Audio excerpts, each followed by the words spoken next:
আপনারা কি কখনো দেখেন নাই যে দুনিয়ার জীবনে 1 মিনিট হায়াত পেয়েছে এমন মানুষ দেখেছেন? কথা বলতে হবে, দেখেছেন? আপনারা কি দুনিয়ার জীবনে দেখেন নাই যে এমন মানুষ একদিন হায়াত পেয়েছে? দেখেন নাই? এমন মানুষকে আপনারা দেখেন নাই যে যে মানুষটা মায়ের পেটের ভিতরে মারা গিয়েছে? দেখেন নাই? এমন মানুষ কি দেখেন নাই যে মানুষটা মায়ের পেট থেকে বের হওয়ার সঙ্গে সঙ্গে দুনিয়ার আলো দেখার সঙ্গে সঙ্গে দুনিয়া ছেড়ে চলে গেছে? দেখেন নাই? কিন্তু আমি কেন আজ 19 বছর বেঁচে আছি? আপনি কেন আজ 40 বছর বেঁচে আছেন? সে কেন আজ 50 বছর বেঁচে আছে? তার কারণ হলো একটাই, কারণ আল্লাহ আপনাকে পছন্দ করে, আল্লাহ আপনাকে ভালোবাসে। জোরে বলি সুবহানাল্লাহ।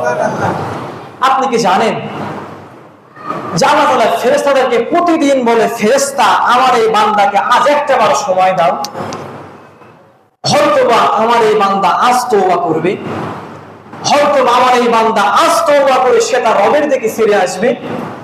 তাকে তোমরা একদিন সময় দাও, আজ নয় কাল করবে, কাল নয় পরশু করবে, পরশু নয় তার পরের দিন সে নিশ্চয় তওবা করে আমি রবকে সে সিজদা করবে। আপনারা কি কোনো সময় দুনিয়ার জীবনে দেখেন না যে চোখের সামনে মানুষটা মারা গিয়েছে? কেউ দেখেন নাই? আপনারা কি কোন সময় আপনাদের জীবনে মৃত মানুষের জানাজা পড়েন নাই? কথা বলতে হবে, পড়েছেন? আপনারা কি কেউ কখনো দেখেন নাই আপনার বন্ধু আপনার সঙ্গে কথা বলতো, আপনার সঙ্গে খেলতো, আপনার সঙ্গে খাইতো, কিন্তু সে আজ আপনার সামনে ওই খাটিয়াতে শুয়ে আছে? এমন মানুষ দেখেন নাই? আপনি কি কোনো সময় এমন মানুষ দেখেন নাই আপনার নিজ বন্ধুকে আপনি নিজ হাতে কবর দিচ্ছেন? দেখেছেন? আপনি কি এমন মানুষ দেখেন নাই যে মানুষগুলো মৃত মানুষের লাশকে ধোয়াচ্ছে? দেখেন নাই? আপনি কেমন কোন মানুষ দেখেন নাই যে আজ যেই বন্ধু আপনার সঙ্গে চলাফেরা করতো কাল সেই বন্ধুর দাফন কাফন হচ্ছে? এমন মানুষ দেখেন নাই?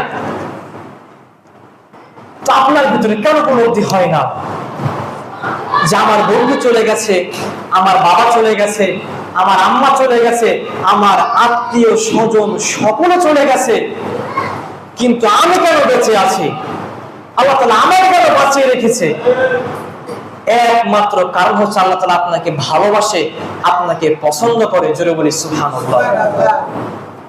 আপনি যখন মারা যাবেন আপনি কি মনে করছেন যে